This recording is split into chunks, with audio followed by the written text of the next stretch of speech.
Hi, I'm Catherine Diorio, and welcome to Check Please, the show where regular people from all over Chicago recommend and review their favorite restaurants. So this is how the show works. Every week we have 3 guests. Each recommends his or her favorite spot, and the other 2 go check them out and tell us what they think. This week, high school administrator Raina Mack says that her recommendation can teach diners a thing or 2 about fusing together amazing Latin flavors and incredible service. But clinical psychologist Michelle Emmerich says that if you're looking for some serious burger and beer therapy, get off the couch and join her at her favorite spot. Up first, attorney Phil Gustalese says that even though Chicago is overflowing with Irish pubs, it would be a crime to pass up his selection. He says for terrific food, music, and more, head on over to Elston Avenue and stop in at Chief O'Neill's. Chief O'Neill was the police chief in Chicago at the turn of the century, and he created the largest anthology of Irish music. Both Brendan and I play Irish music, and we learned from Chief O'Neill's book. We wanted a place that when you walked through the doors, you felt like you were had been transported into Ireland, from hearing the music to looking around, feeling like, hey, I made it to Ireland in half an hour. Our demographic is from 2 to 102, and everything in between, and everybody just seems to really fit into that family pub atmosphere.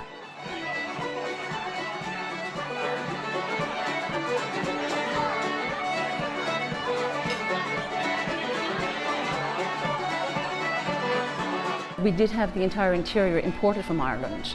So when you do walk in, you really get that sense of, wow, I'm in Ireland. I'm from a very large family, so I had them hunting around Ireland, picking up all the stuff.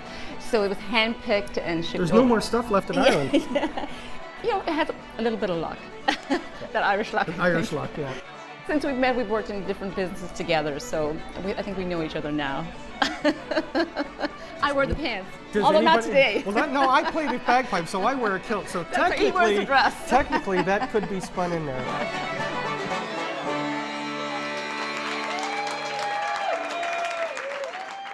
Phil, you say Chief O'Neill's doesn't miss a beat. Tell us why you chose it. It is the closest restaurant to Ireland that I've ever been in since Ireland. It feels like Ireland. It was the music hooked me the minute that I walked in. The musicians around the fireplace, sitting at the pub, having the pub food, meeting the owners. Both of the owners are award-winning professional musicians. So it's a place that I think it started out as a music place. I mean, that's its soul. And then it built from there. People come in with their instruments and will just kind of take a spot in front of the fireplace and they'll all start playing together. So it's kind of interesting watching that happen, where you're getting a live show, but it's not a choreographed show, it's not a rehearsed show, but it's just people who have a love and a passion for Irish music coming together. There is no better experience, in my opinion, on a Sunday night. You're sitting at the bar finishing your meal, and that door opens, and in walk some people, and they're an accordion and a guitar and a fiddle, and this one was in from Cork, and this one was in from Limerick. It's a beautiful experience. Yeah, it really is. When I walked in, I really noticed the vibe of Chief O'Neill's. It definitely feels like a traditional Irish pub. Just to sit by the warm fireplace if it's cold, it just feels comforting. And I can picture that's what I would be doing if I was in Ireland. I would retreat to the pub with my local community and have warm conversation yourself with a whiskey, have a pint in my case. Really enjoy myself. That's right. Yeah. So I am an Irish restaurant virgin, right? Because I've never really been to one authentic one, or one for that matter.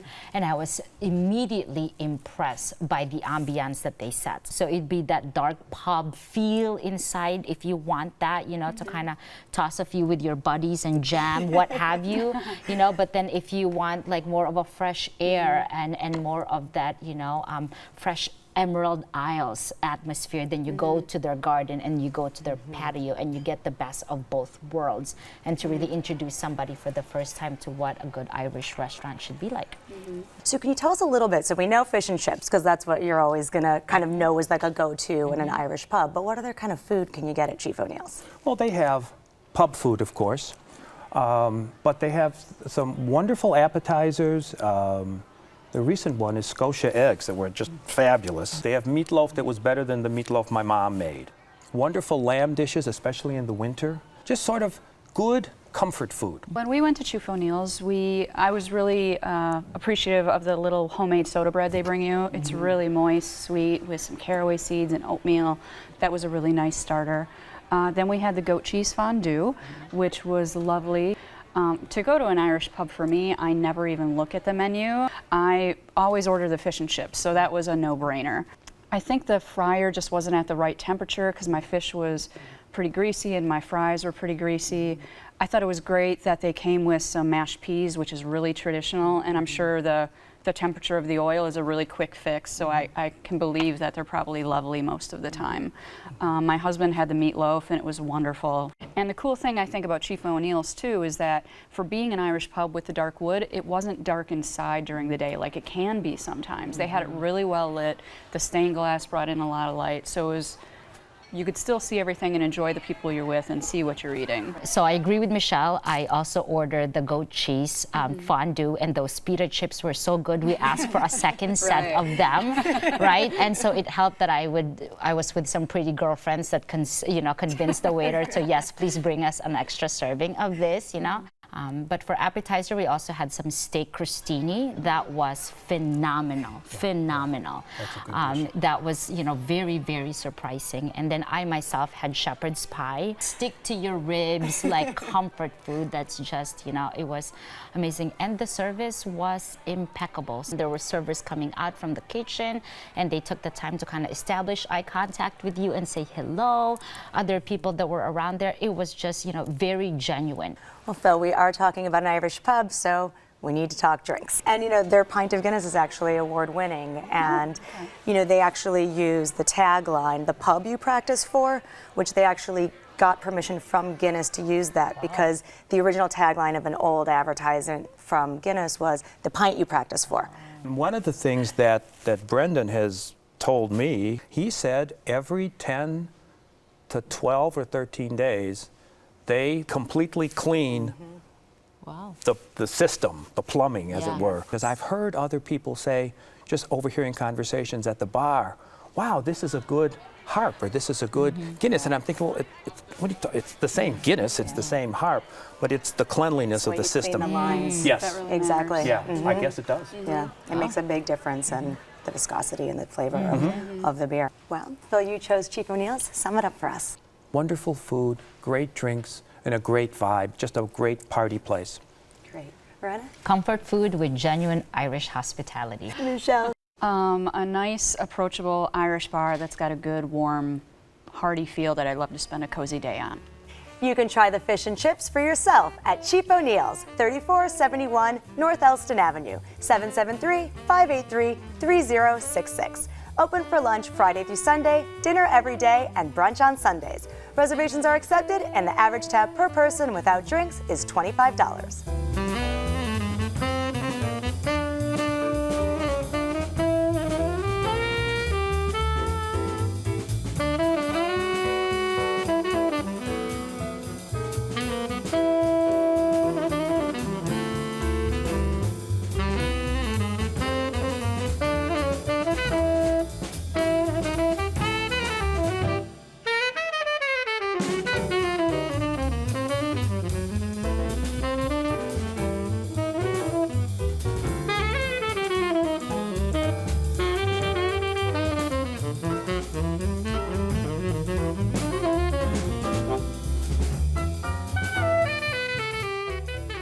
Rowena Mack says that if you want a restaurant that tickles your taste buds from start to finish, she knows just the place. She says that if you want to free your mind and your palate, you've got to follow her to Lincoln Avenue and join her at Libertad.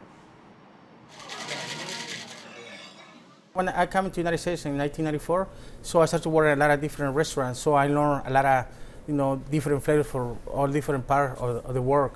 So I used my influences from Mexico, from Oaxaca, where I'm from, and make my own food. It's lively, but that's what you get, I guess, when you get friends and family together. Everyone's having a good time, laughing, and that's what we're here for. This is our passion is this restaurant business, and a big part of it is making sure that everyone's happy. Libertad is freedom, so pretty much it's freedom, and I'm free to do my own kitchen, my own stuff, my own food. I've been in the restaurant business for forever. My folks own restaurants, and my partner chef, we got together, we decided we're going to try something different, and we decided, let's try Skokie. I moved to Skokie when I was 12, so we thought, let's give it a try. This is my blood, my heart, my soul, and this is my first restaurant that I opened, and this is my life. Morena, you say Libertad is lovable. Tell us why you chose it. Absolutely. I don't know if you folks live in the suburbs, but the collection of really good places that's worth like going out. And, I think of eating out as an experience, not just to fill up your stomach. You're going out there for an experience and stuff. So I feel like that's very limited in the suburbs. And so when I first heard about Libertad, I thought, oh, that's just another place that they're trying to sell as like city worthy and stuff, but maybe it's not. But I went there and I was stunned by how good it was, considering it's in Skokie. And I don't mean that to be in a bad way, and perhaps I'm saying that because I grew up in Skokie and I can say that about Skokie. And I feel that when you call something like Latin American fusion, what types of things come to mind when you guys think of fusion, right? It's I thought that this physics. Oh, not that fusion. Right. I feel like, oh, wow, I used olive oil on this sushi, so now it's Japanese fusion, Japanese Italian fusion, when that's not really true. I think it's a good way to introduce people to what real Latin American fusion is like. I think sometimes a lot of people assume Latin fusion is going to have the basic Mexican tortilla-based dishes. Right. And this wasn't that at all. They had a few key features. Absolutely. But other things had some traditional spices, but were really very eclectic in what they were offering. When I think about Latin fusion, I kind of want to see what they're going to do with the carne asada. Right. And they executed that wonderfully. Great chimichurri with yucca frites on some sliced tomato, and then a chipotle goat cheese, which was so good. And then we wanted the scallops, but they were out. So I had my morning process, and then we decided to get the grilled octopus, which was really good. And I've had octopus before. It wasn't overly chewy like octopus can be. And then I had these great little garbanzo beans, and I was just like picking those off, like these are good. So I was very pleased. So thank you for recommending it. Sure. I have to say, that restaurant was a great restaurant, and thank you. No, thank you. I was waiting to see who was recommended, so thank you, Rowena. Man, it was great. My ex-wife lives around the corner from it, and she'd been telling me about it for a couple of years, and probably because I was considering the source, I thought, yeah, whatever. And so when we went, the food was wonderful. We had hummus. It was the most magnificent. The way they served it on that long platter with the hot oil drizzled right on it. It was just back too. It was phenomenal. Yeah. And then we had a salad that had watercress and avocado and a vinaigrette and radishes. And the combination of the sweetness in the avocado and the tartness was great. We had the ceviche was out of this world, and then we had the rabbit, the conejo, and we had the carne asada, and then I had the pollo with the mole sauce. Correct. Really liked the mole sauce. Right. It was really complex. Yeah. Their menu is divided just by groups, so they would have like vegetarian. You folks saw that, and then they had the fish, right, and then the meats, and it's small plates, but not small plates like tapas.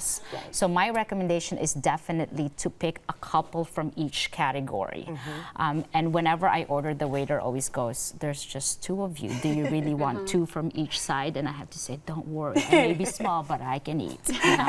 So that would be my recommendation, to really get a good taste of the stuff. And they have maybe you're going to ask this later, they had an awesome wine list. Yes. They do, yeah. They bring in, what's interesting is they actually kind of bring in different experts. So they have someone that comes in to do their wine list. They have someone who comes does their cocktails, like Adam Seeger does their cocktails, who is one of the pioneers of the craft cocktail movements in Chicago and really put Chicago on the map for craft cocktails. And so he doesn't only use spirits and things, but he really reaches out to try to find artisan products and interesting ingredients. So Phil, you were there with your family. What's the crowd like there? It had a hip vibe. It's a small place. The crowd was not very young. I wouldn't have thought it would be a date place, just because the longer the evening wore on, the louder the place just became, because it's small and the tables of necessity are real close together. So that level of sound along with the music, frankly, added to our enjoyment of the whole thing, to the vibe of the place. Right. What I really liked about Libertad is it was so approachable, and I loved the modern feel of it and the experimenting that they had going on. Right. But you didn't have that pretension of some of the restaurants downtown that would be doing that, and you didn't have that crowd coming in. Exactly. You like don't have salseras afterwards. They're going to be twirling in their dress. Exactly. You're right, you chose Libertad. Sum it up for us. Neighborhood gem with legit Latin American fusion. Great. Phil?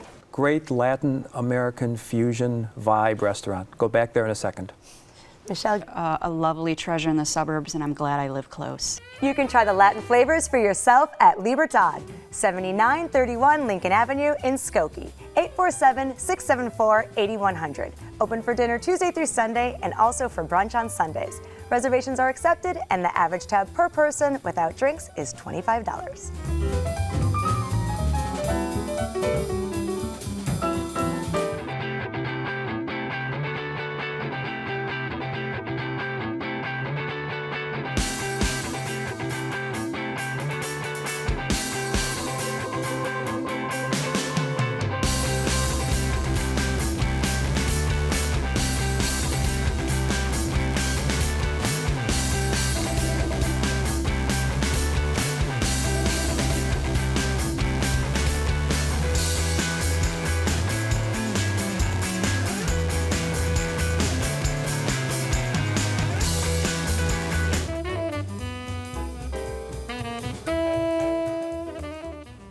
Michelle Emmerich knows that burger joints are all the rage in Chicago, but she says that her pick is a cut above the rest. She says that for unparalleled quality and creativity on a bun, head to North Center and stop in for a bite at Bad Apple. I think at the Bad Apple they should expect great food, great beer, great cocktails, and a great time. Our burgers are steaks, so we really focus on a steak and what's going to go with the steak and what's going to pair with the steaks. So beyond our hamburgers, you would be surprised to find that we do a great vegetarian selection throughout. We make our own veggie burger. We do a lot of farm fresh vegetables, a lot of fresh tomatoes, and everything, whatever we can get seasonally is what we do here. We work really hard to give somebody a homemade meal. There isn't anything we bring in out of house. So you can come in here and you don't have to know where your food's coming from if you trust the Bad Apple, because we take that and we know where our food's coming from. This is our third restaurant. We've been involved in the craft beer thing for about 7 years now. This is something we really believe in. You taste some of the beers and you understand what's going on. The love, the attention to detail, the passion is just translatable. And then you pair that with the food we're doing and it's just a perfect match. We have a lot of people born, bred, and raised here that are from Chicago, love Chicago, part of what we do. And I live in the neighborhood, so being part of something, being part of a neighborhood, being part of a culture and trying to kind of do something special in our neighborhood is pretty special.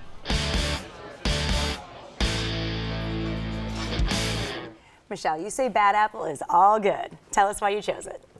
Bad Apple, I'm not sure how long ago it opened, but we saw it opening up and we were really intrigued. Always looking for a good neighborhood place that can be like your staple, your always go-to, that's dependable. And so when we started going to Bad Apple, we found that it was that. We've never had a disappointing experience.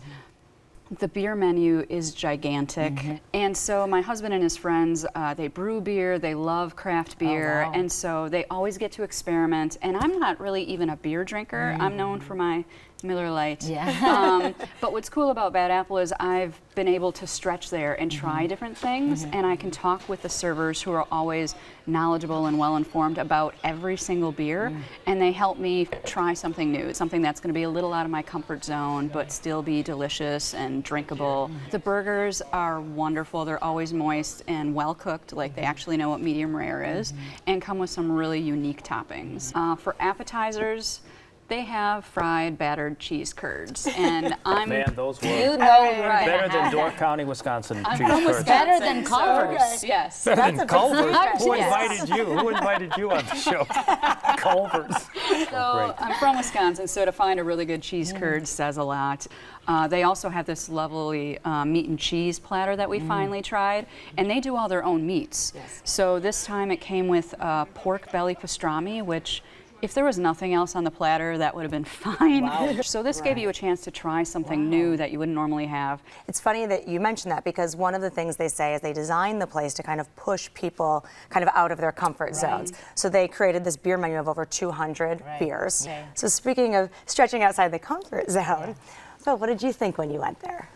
I liked the place. I got there before I went with my daughter and her husband, and they were late. So I was sitting at the bar. I loved the interior. They're really funky, eclectic. Those death's heads all over are so neat. But anyway, I'm sitting at the bar and looking at the bar menu, and there must be 40 beers, and that's not even the tap one. So I text the kids and said, hurry up. My son-in-law also makes beers. So I texted him, I said, hurry up or I'm going to order a Bud Light. And so they called me in a panic and said, no, but it was an intervention. Yes. So they're late, and I'm looking, and I finally settled on a wheat beer with Door County cherries, and it was made by some brewery in Green Bay, and it was wonderful. The hamburger I thought was good. It was just a pub hamburger. It didn't blow me away. I just had the standard burger. I really wish we had the meat thing. Darn it! Right? I didn't think to ask it. I know, man. I know. My son-in-law had the lamb barbacoa. That was tasty, a little dry but tasty. And my daughter had the veggie burger, and that was only so. So it's a good, it's an enjoyable place. Yeah. Well, Rowena, so what is the atmosphere like there? So I agree with you, Michelle, that it is definitely a go-to. If that's my neighborhood, that's where I would go when it's like a Tuesday evening and I don't want to cook the regular pork roast that I whip up on a regular Tuesday evening, of course. So I brought my entire family, and I went, and I always, wonder how would places that, pride themselves to be like, beer and burgers, how would they welcome children? And there's an area that they kind of put you to with like the shuffleboards and stuff. So I think it's very family friendly, and we each had different types of burger and different toppings. People who might have a hard time figuring out what combination is good with what would find that in the different varieties that they have. Some of my friends have gluten allergies or are vegetarian. That's one of the things I love too, is that as much as I can enjoy a burger, I also sometimes just crave my vegetables. And they have a lovely quinoa salad with fresh vegetables, which is nice and light. I feel like I'm eating something a little more nutritious with my beer. And then they have another wonderful sandwich called the Earthly, which it's not your boring vegetable sandwich, just sliced vegetables on a bun. It's actually a mixed mushroom blend topped with spinach with a truffled goat cheese on rosemary focaccia. It's just really fresh ingredients. Now, when we were there, the mix of people was eclectic, but I must say that every single person in the place, save for me, above the age of 12 or 13, had a tattoo. So did that intimidate you, or like make you feel like, at first not intimidating. Not intimidating, but becoming arrogant, and then my daughter, I think, kicked me or something, and I said, okay. Wow, it was just an observation. Once you became attuned to it, you said, holy mackerel, everybody's got a tattoo. That was kind of cool. Michelle, you chose Bad Apple. Sum it up for us. It's got good burgers with unique ingredients, a great craft beer list with local options, and a knowledgeable, attentive service staff. Phil. Good pub food, awesome beer list. Rowena, give us your summary. Go-to spot for innovative burgers and even better beer. You can try out the burgers for yourself at Bad Apple, 4300 North Lincoln Avenue, 773-360-8406. Open for lunch Thursday through Sunday and dinner every day. Reservations are not accepted, and the average tab per person without drinks is $15. So on this week's show, we featured Chief O'Neill's in Avondale, Libertad in Skokie, and Bad Apple in North Center. Let's recap what our guests had to say. First, we checked out Chief O'Neill's on Elston.